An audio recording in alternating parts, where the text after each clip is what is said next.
Hi, இன்னைக்கு பெல்ஜியமில் வந்து டே 3. இன்னைக்கு வந்து பெல்ஜியமில் இருக்க போகிறதில்ல. இங்கே பெல்ஜியமில் இருந்து லக்சம்பர்க் போகிறோம். லக்சம்பர்க்ல இருந்து அப்படியே ஜெர்மனி பார்டரில் இருக்க ஒரு ஹோட்டலில் இன்னைக்கு நைட்டு ஸ்டே பண்ணி அப்புறம் அங்கே தான் ஒரு ஃபியூ டேஸ் இருப்போம். ஸோ இன்னைக்கு ஆன் தி வேல லக்சம்பர்க்கில் சில ஸ்பாட்ஸ் பார்த்துட்டு அப்படி போகிறோம். ஸோ அப்படி பண்ணோம்னா லக்சம்பர்க் வந்து நம்மளோட 2வது கண்ட்ரி. ப்ருசல்ஸ்லேருந்து லக்சம்பர்க் போகிறோம், அடுத்து ஜெர்மனி. ஸோ இன்னைக்கு பார்த்தோம்னா 3வது கண்ட்ரியும் டச் பண்ணிடுவோம். நம்ம போகிற வழியில் என்னென்ன பண்ணுவோம் பார்ப்போம். காரில் வந்து ஒரு 400 கிலோமீட்டர்ஸ் வருது இன்னைக்கு நைட்டு ஜேர்னி முடிக்கிற வரைக்கும். ஸோ லக்சம்பர்க் வந்து 300 அண்ட் சம்திங் வருது. அது போகிறோம். ஆன் தி வேல ஏதாவது சர்வீஸ்லாம் நிற்போம், அதெல்லாம் கவர் பண்ணுவோம். அஃப்கோர்ஸ் லக்சம்பர்க்கில் நான் சொன்ன மாதிரி ஒரு சில ஸ்பாட்ஸ் போட்டிருக்கேன், அங்கே போயிட்டு என்னன்னு பார்ப்போம். ஓகே, இப்போ நம்ம காரில் ஆன் தி வே மீட் பண்ணுவோம்.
ஓகே, இதான் ஃபர்ஸ்ட் ஸ்டாப்பிங்.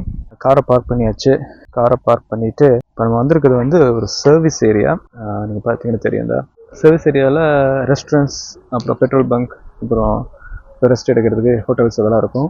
இப்போ இது ஒரு சின்ன சர்வீஸ் ஏரியா தான். ஸோ உள்ள ரெஸ்டாரண்ட் போயிட்டு அப்படியே ரெஸ்ட் எடுத்துகிட்டு ஒரு 10-15 மினிட்ஸ் பிரேக் எடுத்து அப்படியே கிளம்பலாம். இன்னும் ஒரு 1 ஹவரில் லக்சம்பர்க் போயிடுவோம்.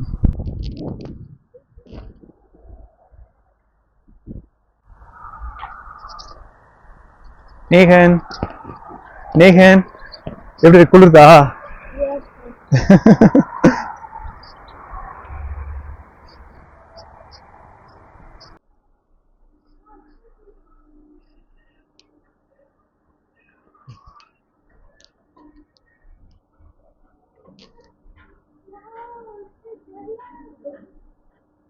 யூரோப் கண்ட்ரியில வந்து ரெஸ்ட் ரூம் வந்து நிறைய இடத்துல ஃப்ரீ கிடையாது, சார்ஜ் தான். பட் எல்லாத்துலயும் இப்போ கார்ட் பேமெண்ட் ஆயிட்டாங்க, ஸோ அது ஈஸி.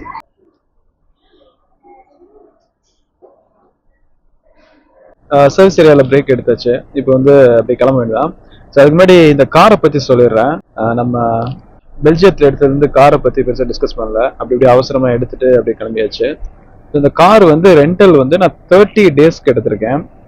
ஏன்னா வந்து 4 வீக்ஸ் நம்ம இந்த யூரோப் ட்ரிப் பண்ண போகிறோம்.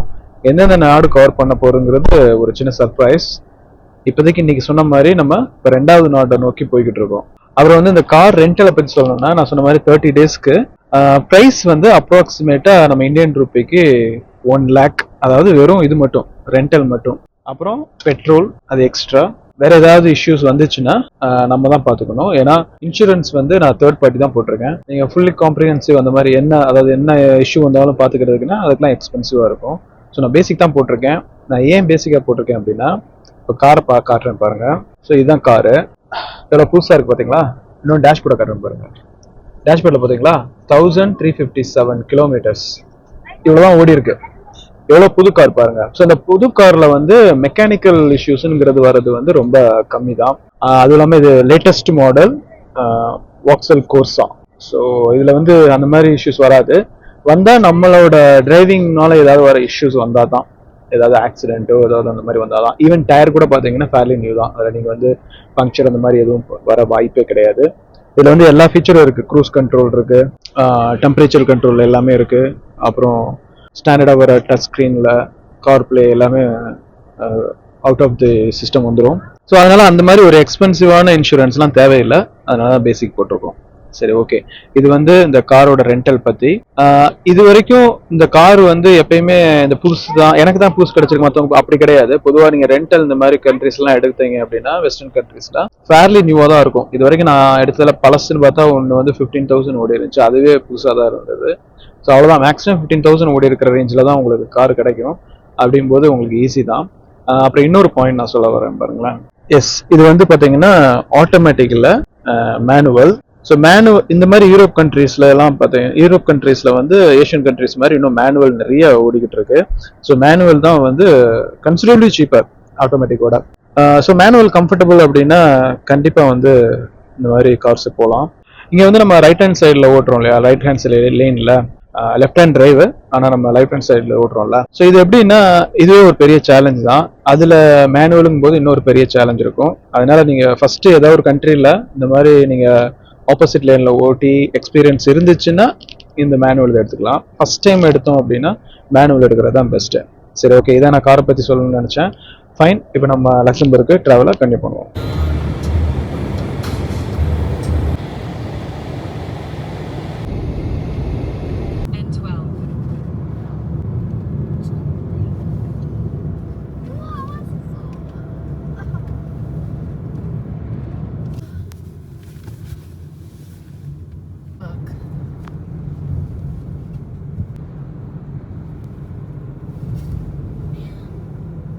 ஓகே, லக்சம்பர்க் வந்தாச்சு. இப்போ வந்து ஃபர்ஸ்ட் டெஸ்டினேஷன் வந்து கேஸ்மேட்ஸ் அப்படின்னு ஒரு இடம். இந்த இடத்துல வந்து நான் ஏன் சூஸ் பண்ணேன்னா, இந்த இடத்துல கார் பார்க் பண்ணிட்டு சுற்றி நிறைய இம்பார்ட்டன்ட் பிளேசஸ் இருக்குது, இம்பார்ட்டன்ட் ஸ்பாட்ஸ். ஆக்சுவலாக எல்லாமே வாக்கிங் டிஸ்டன்ஸ் தான். ஸோ அதனால் அப்படி காரை பார்க் பண்ணிவிட்டு அதுக்கு தான் போய்கிட்டு இருக்கோம். இப்போ நீங்கள் பார்ப்பீங்க பாருங்க, வியூஸ்லாம் பியூட்டிஃபுல்லாக இருக்கும். இங்கே லக்சம்பர்க் வந்து கொஞ்சம் ஹில்லி ஏரியா. இப்போ நம்ம இது மாதிரி பெல்ஜியம்லலாம் பார்த்தீங்கன்னா எல்லாமே ஃப்ளாட் ஏரியா. இது வந்து இப்போ வந்தோடனே ஒரு 10 கிலோமீட்டர்ஸாகவே நல்ல ஹில்ல ஏறி தான் வந்தோம். இப்போ அடுத்து இங்கே இருக்கிற அந்த ஸ்பாட்ஸ்லாம் காட்டுற பாருங்க.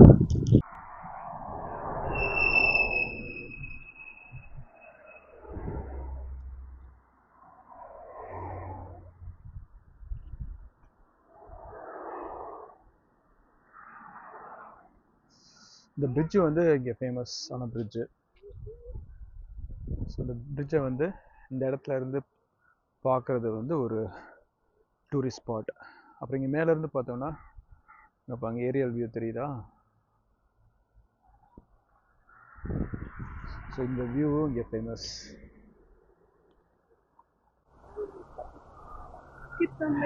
கீழே பாருங்க, ஒரு ரிவர் போகுது பாருங்க. ஸோ இது பக்கத்தில் பார்த்தோன்னா ஒரு சின்ன காசல், அதாவது ரொம்ப காசல் பெருசாக இருந்திருக்கு, பட் அது எல்லாம் டேமேஜ் ஆகி சின்ன ஸ்ட்ரக்சர் மட்டும் தான் இருக்குது. ஸோ இந்த காசலுக்குள்ளே தான் இப்போ உள்ளே போய் இதுக்கு வந்து டிக்கெட்ஸ்லாம் எங்கே கொடுக்குறாங்கன்னு விசாரிப்போம்.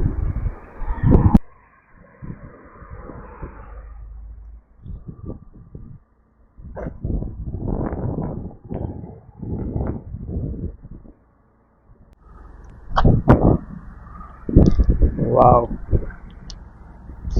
இது வந்து இப்போ நம்ம பார்த்ததுக்கு அந்த இன்னொரு சைடில் இருக்க வியூ. இங்கிட்ட அந்த பிரிட்ஜ் தான், அங்கிட்ட போய் பார்த்தோம்னா அதே பிரிட்ஜோட எக்ஸ்டென்ஷன் தான்.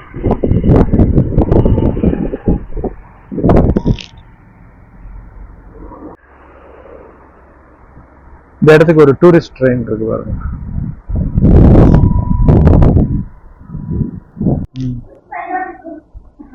ஓகே, இது ஒரு வேர்ல்ட் ஹெரிட்டேஜ் தான். நான் சொன்ன அந்த ஒரு காசல் ரிமைன்ஸ்லாம் இருந்துச்சுல அது.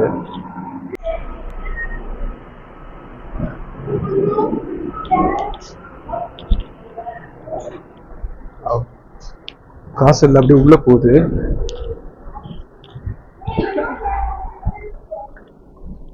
இது பாருங்க, இந்த இடத்துல யார் யார் இருந்தாங்கன்ற ஹிஸ்டரி எல்லாம் எழுதியிருக்கு.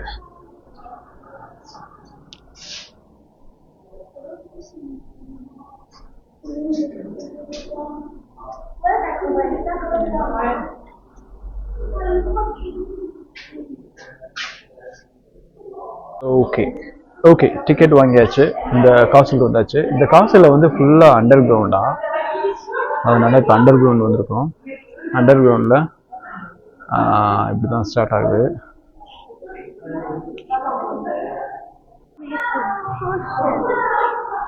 ஸோ இந்த அண்டர் கிரவுண்டில் வந்து மொத்தமாக ஒரு 30 to 40 minutes நம்ம வாக்கிங் ஸ்பீடை பொறுத்து ஆகுமா இதை பார்க்குறதுக்கு. ஸோ எப்படி இருக்குன்னு பார்ப்போம். இந்த காசல் வந்து இப்படி தான் இருந்திருக்கு போல. ஆனால் இப்போ மேலே இருக்கிறது எல்லாமே போயிட்டு கீழே அண்டர் கிரவுண்ட் மட்டும்தான் இப்போதைக்கு இருக்கு.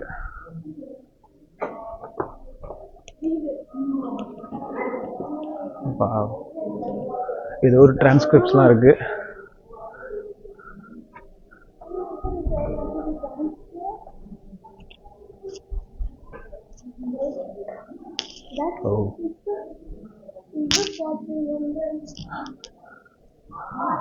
ஒரு இன்ஃபர்மேஷன் டிஸ்பிளேல ஏதோ இன்ஃபர்மேஷன் இருக்கு.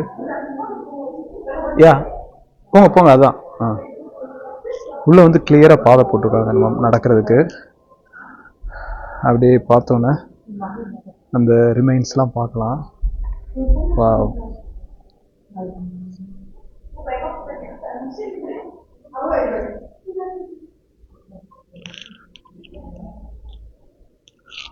அழகா அங்கங்க லைட் போட்டிருக்காங்க, தெளிவா தெரியுறதுக்கு. இல்லாட்டி இருட்டில் ஒன்றுமே தெரியாது. உள்ள வந்து இன்னும் குளிரா இருக்கு, வெளியவே குளிர், உள்ள இன்னும் கொஞ்சம் ஒரு 2 டிகிரி கம்மியா இருக்கு. ஓகே, இப்போ வெளியே வந்துட்டோம். வெளியே வந்துட்டு இன்னொரு அண்டர் கிரவுண்டுக்கு போகிறோம். 30 to 40 மினிட்ஸ்னு நினச்சேன். இதோட ப்ரைஸ் வந்து 11 euros பெர் ஹெட். போங்க போங்க, அப்படியே போங்க, அதுக்கப்புறம் அங்கிட்ட கவர் பண்ணிக்கலாம்.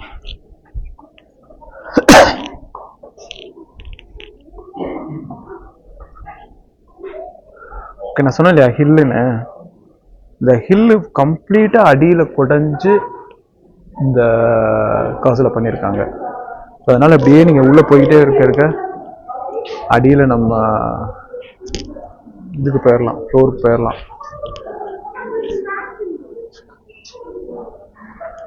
இது ஒரு மேப்பே கொடுத்துருக்காங்க எப்படி போறதுன்னு. அதை காட்டுனீங்க மேப்பை. ஓப்பா, இதுதானே பாதை, போயிட்டு போமா.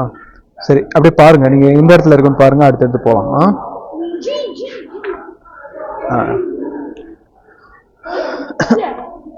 எங்க இருக்கு ஜி? அங்க இருக்குமா? சரி, இப்போ ஓகே ஓகே, அப்ப போங்க. ரைட், போங்க போங்க, இந்த இதுக்கு போங்க.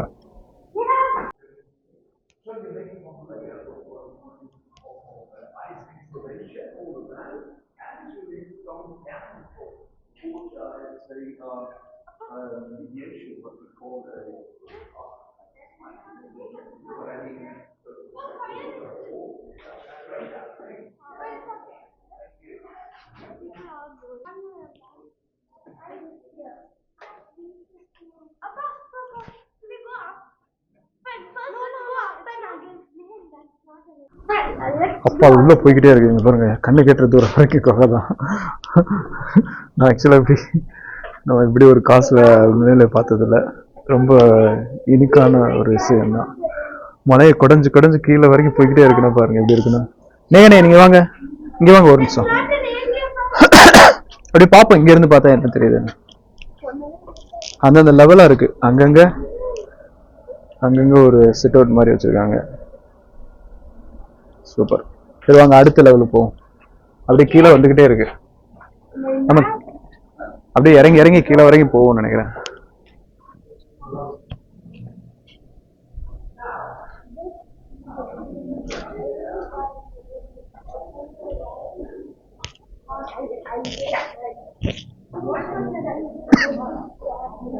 அங்கங்க வெளிச்சத்துக்கு இப்படி சைட்ல ஒரு குகை மாதிரி வச்சிருக்காங்க.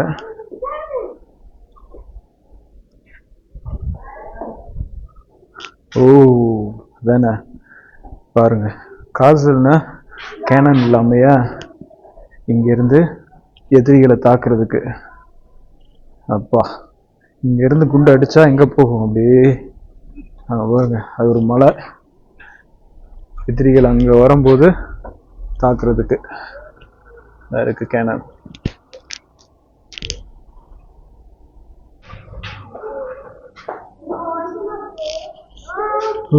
இப்படி நடுவில் போகுது.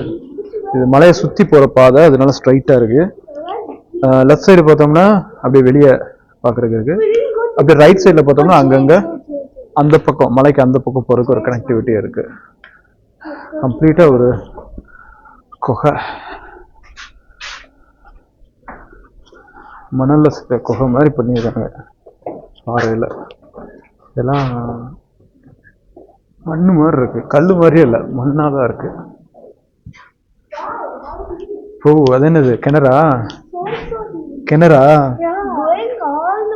இது வந்து ஷார்ட் கட்டா இருக்கும். ஆதி காலத்துல இங்க இருந்து ஃபாஸ்டா இறங்கணும்னா இங்க இருந்து கயிறு போட்டு இறங்குவாங்க. ஆமா, ஜெயில யாருக்காக, இதுல இருந்து வெளியே போக மாட்டாங்க. ஓகே வாங்க வாங்க, நெகன் வாங்க. Can you feel that? அப்படியே லைட்டா இந்த ஸ்டீப்பா போகுது பாரு, அப்படியே படிக்கட்டா இல்லாம அப்படியே சரிக்கிட்டே கீழே போகுது பாரு அடுத்த லெவலுக்கு.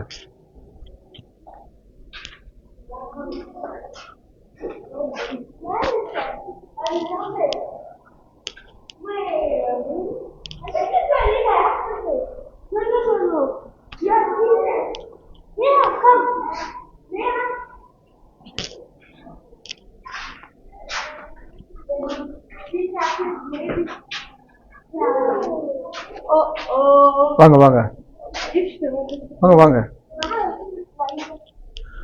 கும் இருட்டா இருக்கு, போங்க போங்க போங்க, கரையை அடிச்சுக்காதீங்க.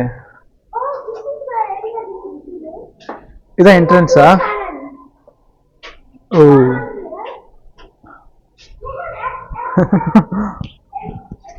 கண்டிப்பா இன்ஸ்ட்ரக்ஷன்ஸ்லாம் இங்க இல்லைன்னா தொலைஞ்சிருவோம். எங்க இருக்குன்னு தெரியல. இப்ப பாருங்க, ரெண்டு பக்கமும் இருக்காங்க.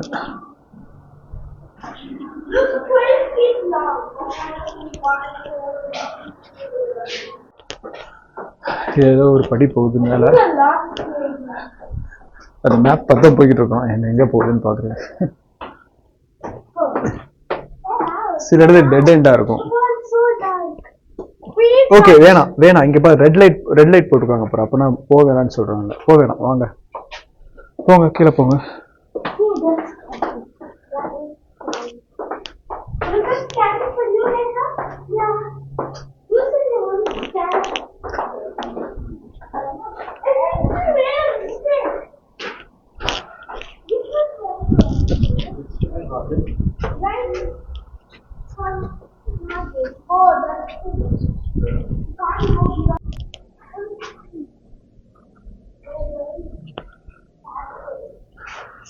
ஓகே,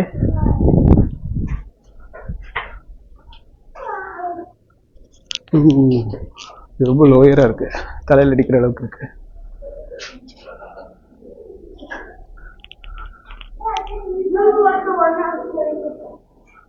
இது இன்னொரு வழி, வந்ததுல இருந்து இன்னொரு வழி. அப்போ உள்ள போங்க, உள்ள போங்க.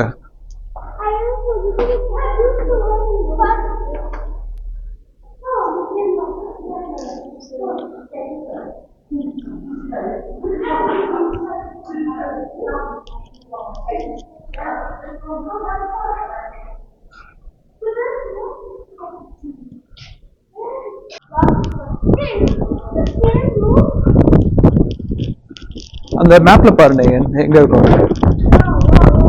மேப்ல பாரு எங்க இருக்கும்.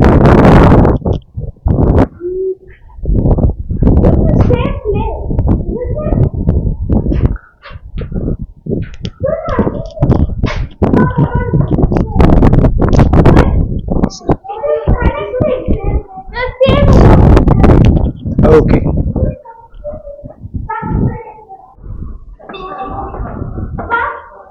எஸ்.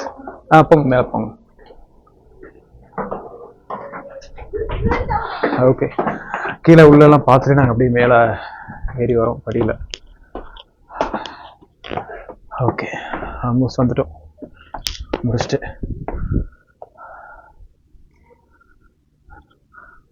நான் ஒரு சிலருக்கு வீடியோ எடுக்கல, ஏன்னா அந்த இடம் கொஞ்சம் ரிப்பீட்டிவாக இருந்தால அப்போ சாலிடாக ஒரு அரை மணி நேரத்துலேருந்து 1 மணி நேரம் வரைக்கும் ஆகும் ஃபுல்லாக பார்க்குறக்கு. ஓகே, இப்போ வந்து பாதையில் போய்கிட்டுருக்கோம்.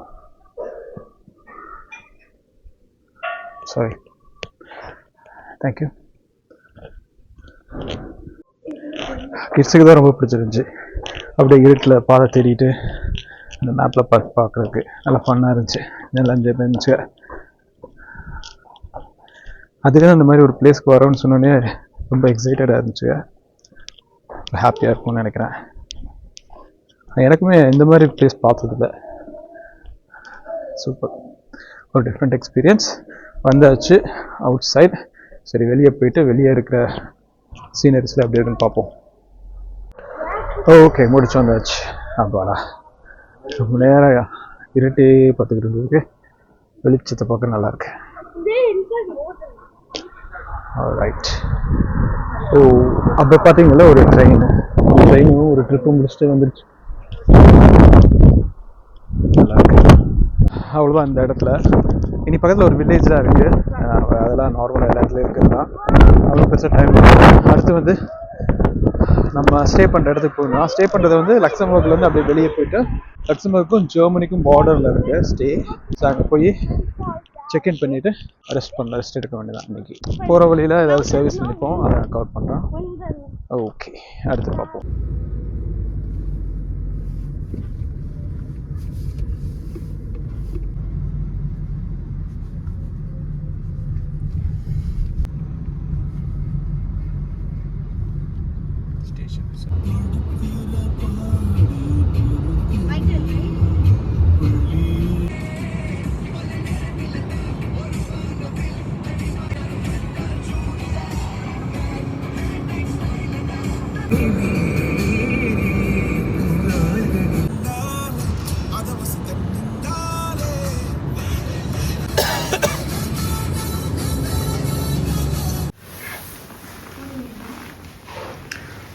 ஹோட்டல் ரூம் வந்தாச்சு. இது வந்து ப்ரீமியர் இன் ஹோட்டல். அங்கே ஜெர்மனியில் இப்போ தான் என்ட்ராயிட்டு. இது ஃபேமிலி ரூம்.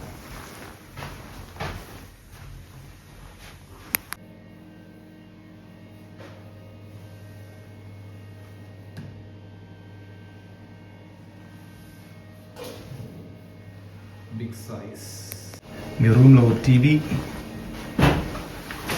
அப்புறம் ஹாலில் ஒரு டிவி. இப்போ ப்ரீமியர் இன் ஹோட்டலில் செக்இன் பண்ணியாச்சு. இது வந்து சார்ப்ரூக்கன் அப்படிங்கிற ஒரு வில்லேஜில் இருக்குது. இது வந்து நான் சொன்ன மாதிரி ஜெர்மனியில் இன்ட்ரானோன்னு இருக்குது இந்த பிளேஸு. இப்போ செக்இன் பண்ணியாச்சு, அவ்வளோதான். இனி ரெஸ்ட் எடுக்க வேண்டியதான். ஏன்னா இன்றைக்கி மத்தியானம் ஒர்க்கு முடிச்சுட்டு நான் ஸ்டார்ட் பண்ணேன் ட்ரைவ் பண்ணுறதுக்கு. அப்படியே லக்சம்பர்க் போயிட்டு லக்சம்பர்க்லேருந்து இங்கே வந்திருக்கோம். ஈவினிங் ஆயிடுச்சு, 6 o'clock ஆக போகுது. இனி அடுத்து பக்கத்தில் கொஞ்சம் பர்ச்சேஸ் இருக்குது, ஃபுட்டு இல்லை ரெஸ்டாரண்ட் ஏதாச்சும் முடிச்சுட்டு டின்னர் முடிச்சுட்டு அப்படியே ரெஸ்ட் எடுக்க வேண்டியதான். ரெஸ்ட் எடுத்துகிட்டு நாளைக்கு அதேமாரி ஒரு ஹாஃப் டே ஒர்க்கு. அதுக்கப்புறம் திருப்பி ஜெர்மனி கொஞ்சம் உள்ளே போகிறோம். ஜெர்மனிக்கு உள்ளே போயிட்டு இன்னொரு இடத்துல தங்க போகிறோம். ஏன்னா அங்கே தான் வந்து மெயின் அட்ராக்ஷன்ஸ்லாம் இருக்குது, ஜெர்மனியில் இருக்க அட்ராக்ஷன்ஸ்லாம். அதுதான் பிளான். ஸோ இது இங்கே வந்து இன்றைக்கி ஒரு நைட்டு மட்டும்தான். ரைட்டு. அதுக்கப்புறம் இன்றைக்கி இப்போ ஏதாவது வெளியே போனோன்னா, ஈவினிங் வெளியே போனோன்னா அதை கவர் பண்ணுறேன். இல்லாட்டி நம்ம நாளைக்கு பார்க்கலாம்.